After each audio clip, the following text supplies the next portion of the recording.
Good afternoon and welcome to this week's Iowa Learning Farms webinar, conservation webinar. I'm Matt Helmers with Iowa State University, ISU Extension and Outreach, and the Iowa Nutrient Research Center. Really fortunate to introduce our speaker today. Comes to us from Indiana, from the Nature Conservancy. So Seth Harden is the Upper Wabash River Project Director, and he's going to talk to us about some of their work there, specifically on conservation adoption, the role of the trusted advisor. As always, if you have questions, feel free to type those into the chat box and we will get those to Seth at the end of his talk. And with that, Seth, the virtual floor is all yours, and welcome to the Iowa Learning Farms webinar.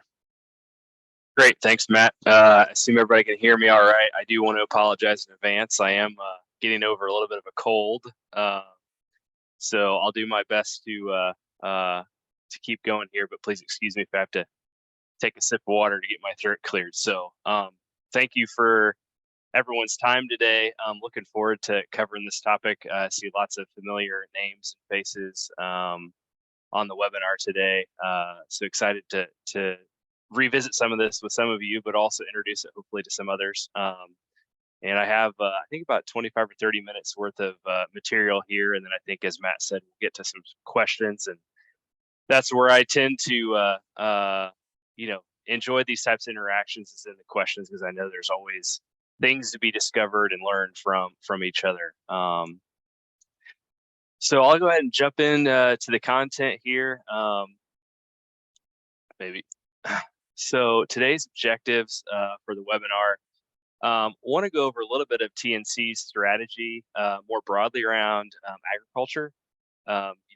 Those strategies are always developing. Many of you have probably worked with TNC staff across North America. In fact, when I started with TNC back in 2016, there was maybe a couple dozen staff focused on agriculture. And now we have 5 or 6 times that focused on agriculture in the last, 7 years or so. So TNC's emphasis and focus on agriculture is growing.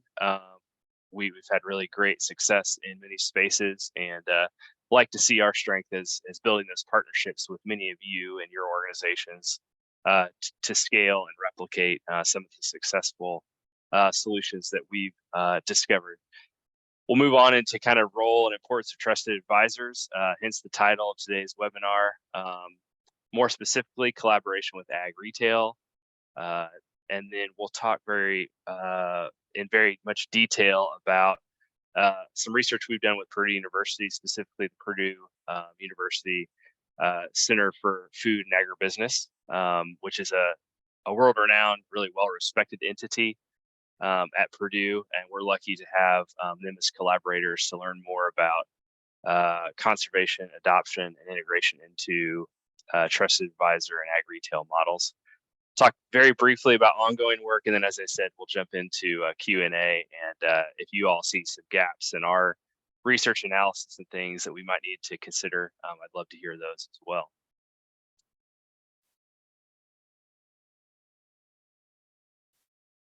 So quick overview of TNC's ag strategy. Have several of my colleagues here on the webinar here also today.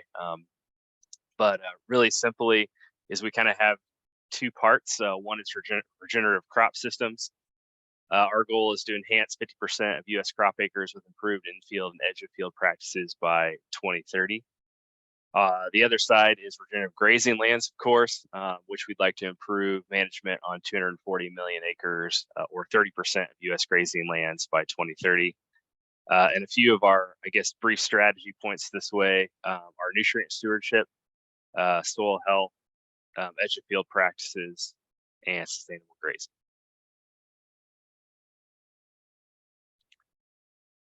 So to give you all a little bit of kind of background and history, and maybe how we got to some of our trusted advisor work. As this figure shows, back in 2012, a project at Purdue University called Useful to Usable, some of you may be familiar with it, was led and part of that research developed this graphic, which has been used and recycled and used again over and over as kind of a data point here at TNC, but also by many other organizations to develop research related to social science and advisors and kind of networks of support for our farmers. But if you take a quick look at this graphic, which comes from that research, it talks about levels of influence between various groups, specifically on corn farmers here, but we're using this as a proxy really for all commodity producers for the sake of today's discussion. And that level of influence specifically on ag practices and strategies. So if you move from left to right, left, if you put those bars together, is the most trusted sources of information. And on the far right is the lesser trusted sources or less influential sources of information for farmers per this research. And so you'd expect to see family on the left side, folks that are close to the operation. And then if you go to the other far extreme on the right side, you start to see folks like conservation staff. I tried not to take this too hard when I saw this graphic for the first time. Many on the call here, of course, may be conservation staff. And so we like to think ourselves as being influential, but we also know that due to, experiences, different types of education, et cetera, that we may not be the most trusted advisor as we see here. Going back to the left side again, what you do see as kind of in a high influence area are chemical dealers, seed dealers, consultants, and folks like that, which for the sake of today's conversation and for our research, ongoing research and implementation, is we've kind of lumped into that ag retail space. That could include kind of your traditional ag retailers or co-ops, all the way to kind of independent agronomists and things like that. So this kind of sets the stage for the rest of our conversation today. So with that research in mind and knowing that conservation staff are kind of low on that totem pole and ag retail and advisors are higher on that totem pole, is we wanted to figure out ways to collaborate and really leverage that influence, right? We don't have it. It's something somebody else has. We see some opportunities for partnership and collaboration here. So a few things have kind of developed over the last, again, since I started my career here at TNC 7 years ago, is one thing that I've been leading here in Indiana is the Big Pine Creek Watershed RSPP project. If you're not familiar with RSPP, it is the Regional Conservation Partnership Program. It's run through USDA NRCS. And the overarching idea of RSPP is to test innovative solutions around kind of conservation delivery.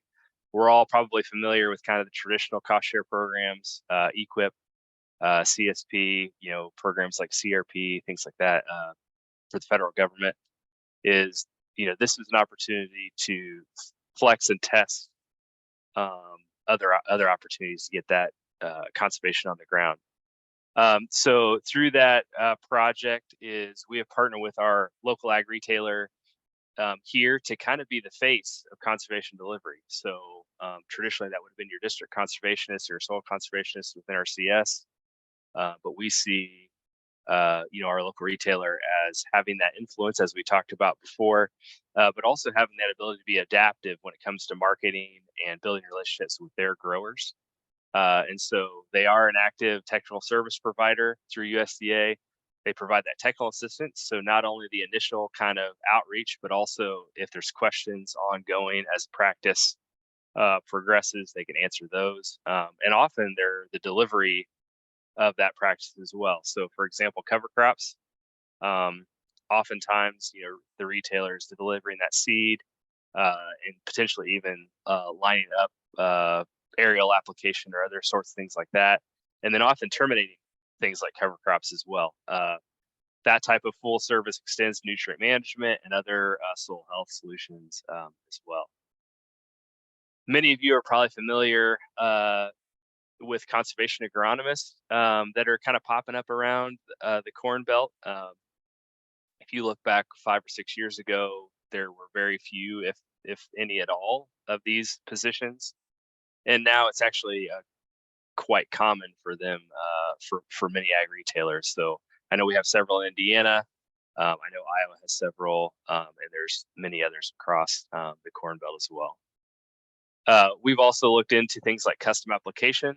We know that farmers have limited amount of time, and they're looking for solutions to get cover crops, for example, on the ground.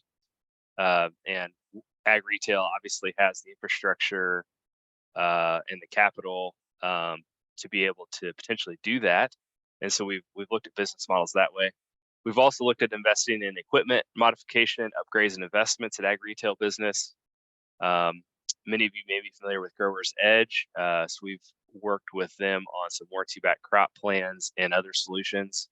That work's ongoing. And then any supply chain partnerships as well. So how can we connect farmers with kind of those end users via ag retail? So lots of solutions, lots of levers we're pulling here. We're only going to talk about a few today, but if anybody's curious or wants to learn more about any of those, reach out to myself or any of your local TNC ag staff.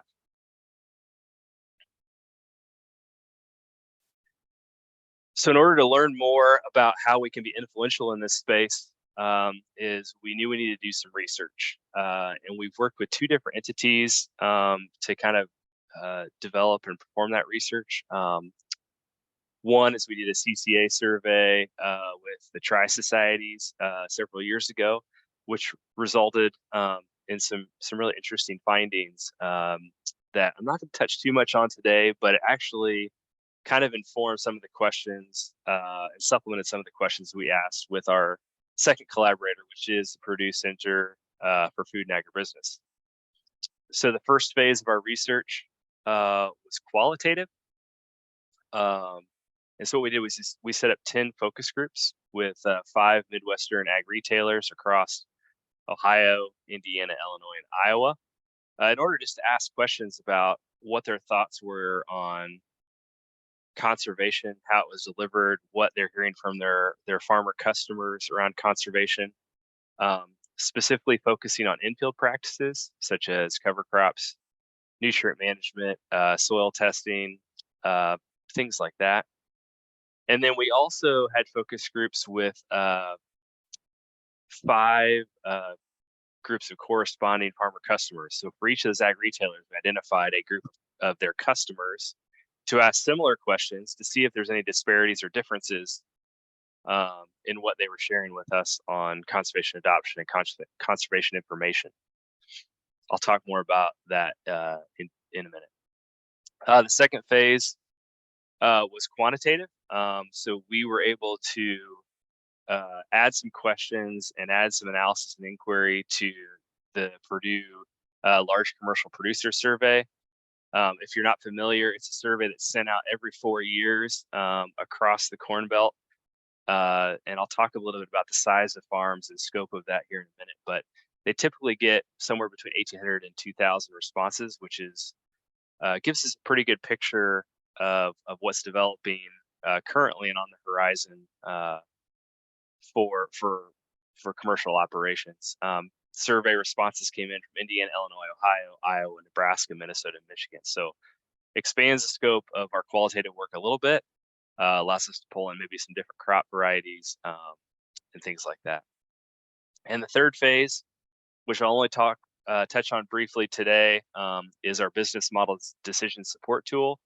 So using the results from phase 1 and 2 of the research is we're now working on some beta testing with ag retail businesses across the Corn Belt on making decisions via a true kind of financial analysis decision support tool, which is pretty cool work, and we look forward to sharing that hopefully in the near future.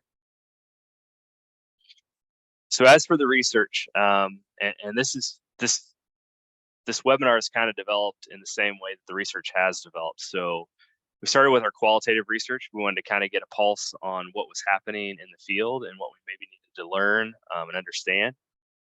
So here are some insights from that qualitative research. And again, this is very much a kind of a distilled, abbreviated version of those results to really learn more about kind of the full scope of what we got of those focus groups. You can find the Ag Retail and Transition white paper, which there's a image of it here. You can find that at the webpage at the bottom of this slide. But the 5 kind of key insights, and we'll start out with kind of the heavy hitter. The number 1 is, understanding the retailer willingness to take leadership role in conservation practice adoption. So what we learned is that ag retailers, as indicated by these focus groups, tend to take their cues on what they're providing as a service from their customers.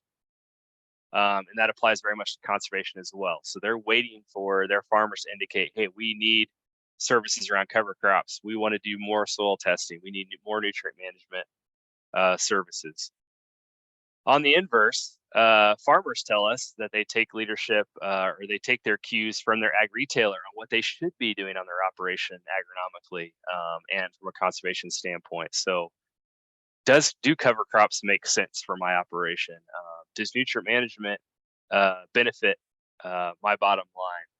And so what we see is this disparity of an ag retailer is waiting for a cue from the farmer, and the farmer's waiting for a cue from the ag retailer, which obviously is a gap that we see in that communication and kind of the social science of it all. And so, what is our ability to bring those conversations together, or at least catalyze one or the other? Here, I think we're working primarily on the ag retailer to cue that conversation and begin that and add additional touch points with their customers. The second insight is there's an absolute necessity to create and show evidence of ROI for BMPs. And more specifically, is we need kind of hyper local ROI. So I tell folks in conversations and presentations that my Indiana farmers really don't put a whole lot of weight to case studies on soil health or nutrient management in Illinois or Ohio or Wisconsin. They want to know what's going on in the farm down the road, right? And I think we go back to our influencer graphic from earlier, is they need, I guess, kind of some assurance and ability to observe locally. And so we need that proof more localized on Indiana soils, for example, with Indiana precipitation, Indiana climate, Indiana markets, all those sorts of things. And that could apply anywhere from conversations with others, is that that's universal, as folks want to see hyper local evidence of that return on investment. The third is understanding who is benefiting, who is paying. And so are there opportunities for incentives? In the case of the Corn Belt, is more than 50% of our land is rented. And so our landowners, the ones that should be paying or sharing costs on some of these practices. And so how do those decisions and that balance play into that ROI that I mentioned a minute ago? What are the supply chain opportunities in the future? What are kind of what's the regulation potential? So what's on the horizon? Why would we do these practices now to set ourselves up for something in the future? I think carbon markets has really shaken some folks up and changed kind of how we're communicating about these things. Is, do I take a carbon opportunity now, or do I wait and find out if there maybe is a better one in the future? And that applies to many other ecosystem service markets as well.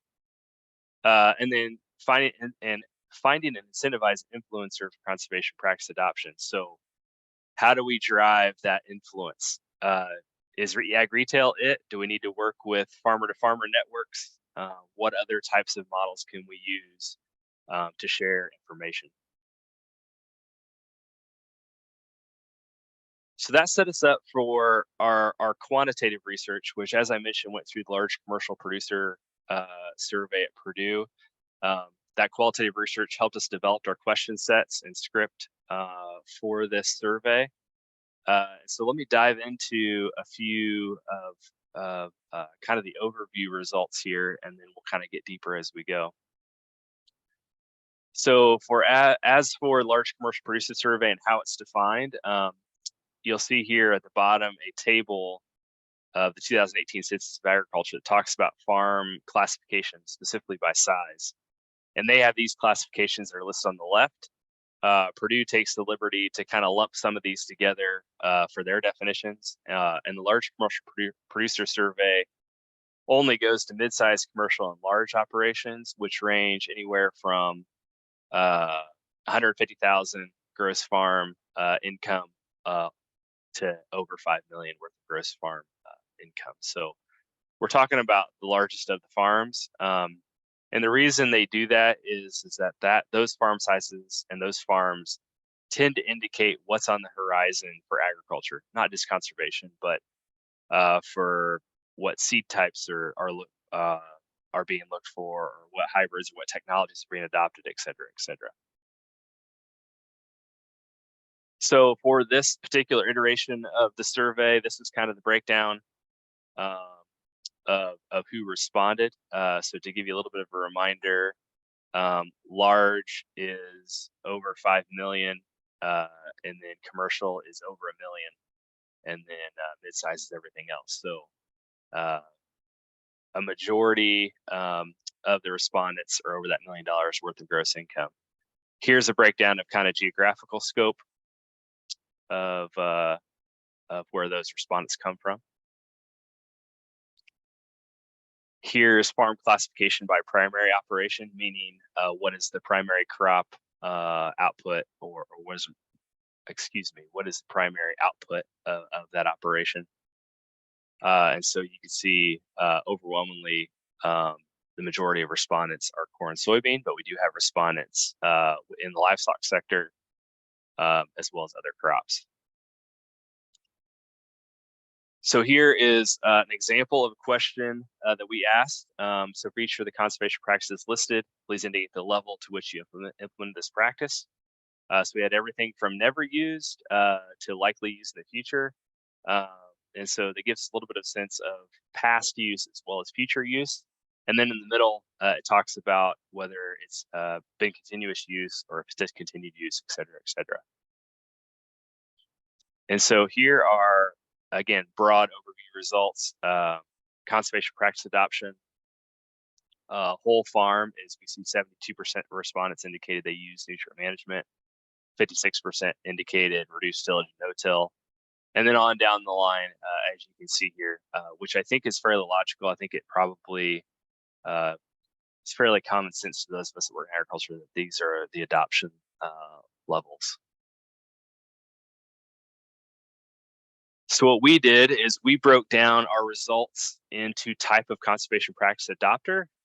So we considered heavy users of conservation to adopt 3 practices or more, advanced users 2 practices or more, user is 1 practice, and then non-users 0 practice. So keep these kind of indicators in mind as we go through the next few slides to talk about the rest of our results. So what we learned is that large farmers have a proportionally higher participation over heavy users, while mid-sized farmers have low participation. So essentially, larger the farm, the more conservation adoption we see. And you'll see there in the middle that there is, it's pretty much a bell curve, right? We have a little bit of everything here. So continuing on with demographics, farmers with graduate degrees adopted more conservation practices than those without. And so there's lots of things that can be inferred from that, but we thought that was pretty fascinating result. Older farmers have a higher proportion of heavy use than younger ones, which again, pretty interesting. We're still kind of discovering whether that has to do with stewardship or legacy or generational farms, but did provide some really interesting background for our behavior results you'll see here in a minute. So We put this graphic in here so our collaborators with Purdue and I presented a lot of this content last summer, and we put this in place to indicate that demographics are only the surface, right? And so you can see now King Charles and Ozzy have very similar demographics, but they may have very different behaviors, different views. And so demographics only tell part of the story. So let's dive into the behaviors or how we see them as from the results of the survey.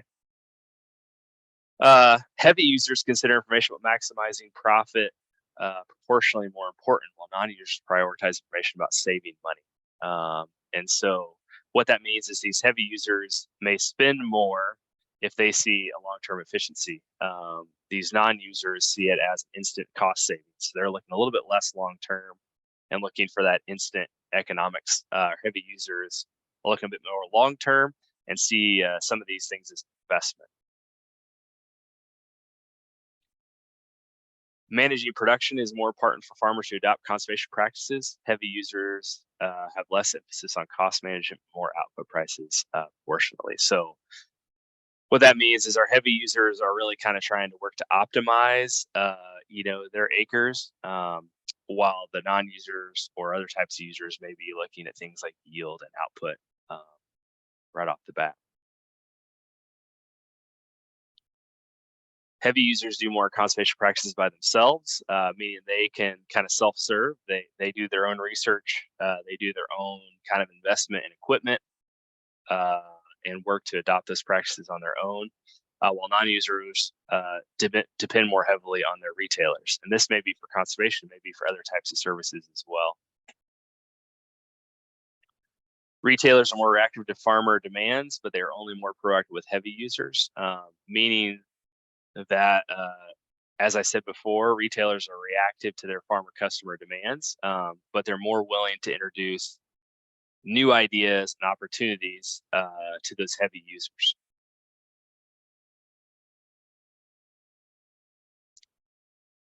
So again, I think in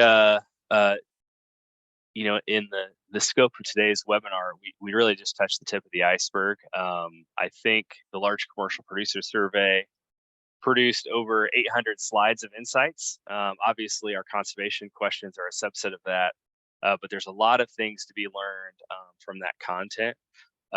We are currently working with Purdue to get some of that information peer reviewed, or at very best out as a white paper or more insights type paper here in the near future. Here are a few of our additional considerations that we've learned via all the phases of our research and work with ag retailers. Is thinking about things like sustainability tools and applications such as Triptera Insights Engine, which is one of many tools now available. What are opportunities for ag retail staff training and partnership in the technical assistance space, trusted relationships, and sales and marketing? And that is that's kind of a trade. And so we obviously have information from conservation standpoint we can share with ag retail, but ag retail also has opportunities and insights and relationships that they can share back with us as conservation staff as well. So what is the ability to exchange knowledge and information? Cover crop supply forecasting. I don't know if anybody on here has really dug into that sort of a thing, but I took a little bit of time a year ago to dive into, all right, so we're driving this adoption. Is there going to be cover crop seed available to our farmers to use? And I reached out to several kind of leading cover crop companies in the country, and they all told me that the best they can do is forecast about 18 months out, right? And so with things like IRA, climate smart commodity, other types of projects, and all the demand it may put on cover crop seed, are we going to have enough, right? And so ag retailers are asking these very same questions. They're the intermediary. If they have a farmer that asks for something, they have to be able to deliver. And so what are our limitations higher up in the supply chain that we need to be addressing? Capital investments. What does ag retail need in order to deliver these services? For example, is it an interseeder unit to put on a high boy? Is it variable rate technology, et cetera, et cetera? As you can imagine, ag retailers, ag retail locations are all different levels of that adoption. And so what are ways that we can invest? Custom cover crop seeding and tillage. As I said before, I think there's some opportunity for custom application that way. Role of cost share availability and navigation process. So how do we build the interplay, kind of this public-private partnerships between the government and ag retail and ag business? What is the role of technical assistance? What I call iterative technical assistance. So it's not just that one time, here's what you do. It's here's what you do. If you have questions, call me, and then you return and answer those questions as you go along. And then continuing on with agronomic, social, and economic research around many conservation BMPs. So that wraps up my slides for today. I'm gonna turn it back over to Matt to go through the last three here. I'm happy to take questions. Appreciate the time today. As I mentioned before, this is a fairly brief overview of a lot of work. So happy to follow up with anybody that'd like to, and feel free to reach out at any time. All right, thanks so much, Seth. And yes, if you watch today and would like or need a CCA CEU, please email Elena Whitaker. Her email is alenaw@iastate.edu. Please send her your name, the name you entered to watch the webinar, and your CCA number by 5 o'clock today. So again, Elena Whitaker, ALENAW. And then if you're on here for the first time in 2023, so if you watch this webinar live, if you'd be willing to fill out a voluntary demographic survey, we'd really appreciate it. You can see the QR code there, or you can go to iowalearningfarms.org/survey and complete that. Again, if you've filled one out in 2023, you're good. If you haven't, if you'd be willing to do so, we'd greatly appreciate it. So, and then the last one, next week we have Jenny Seifert, and she's going to talk to us about how two online communities, excuse me, I'm tongue-tied, how two online communities are facilitating peer learning about conservation.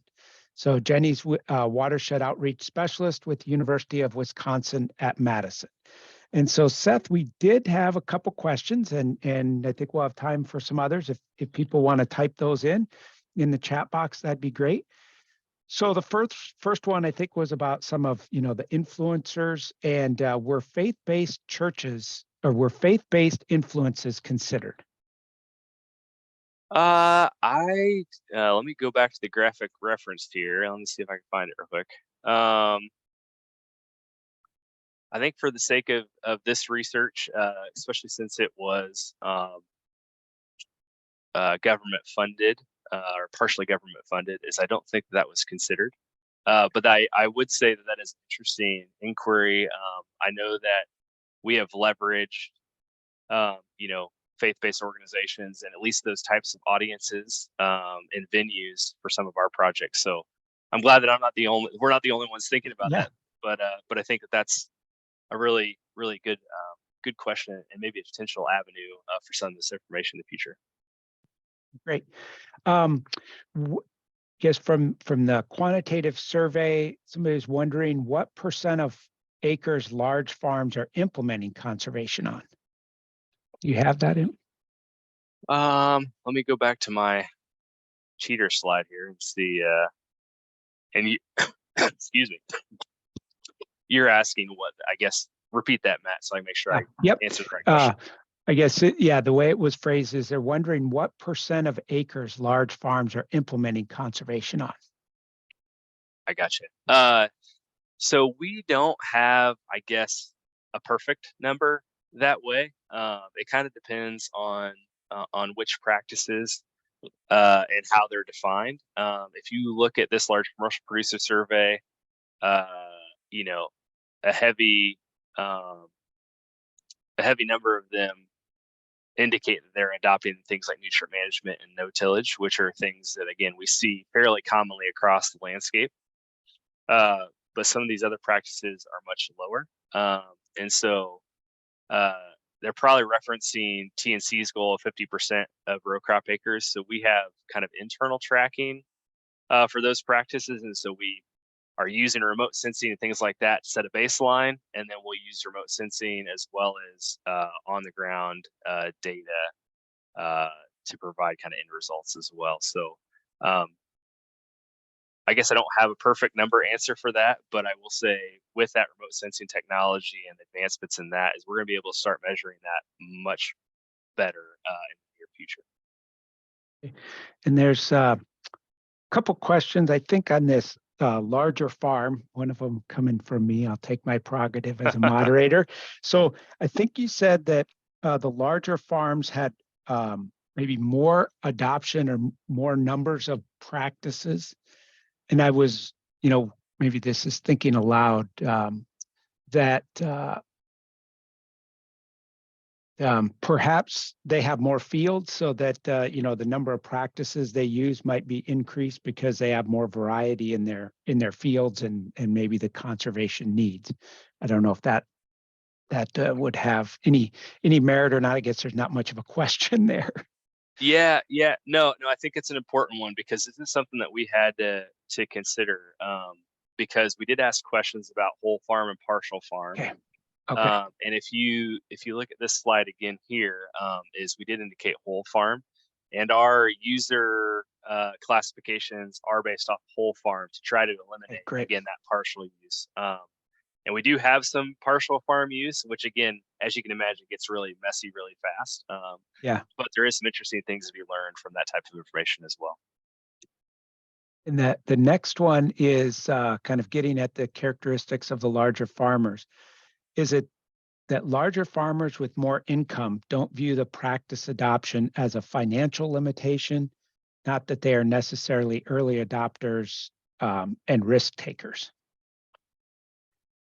This is I'm not sure that I'm going to be able to provide complete justice to this point, but I think just like any other ag technology or ag practice or management decision, is having the financial stability and the ability to kind of absorb risk is important, right?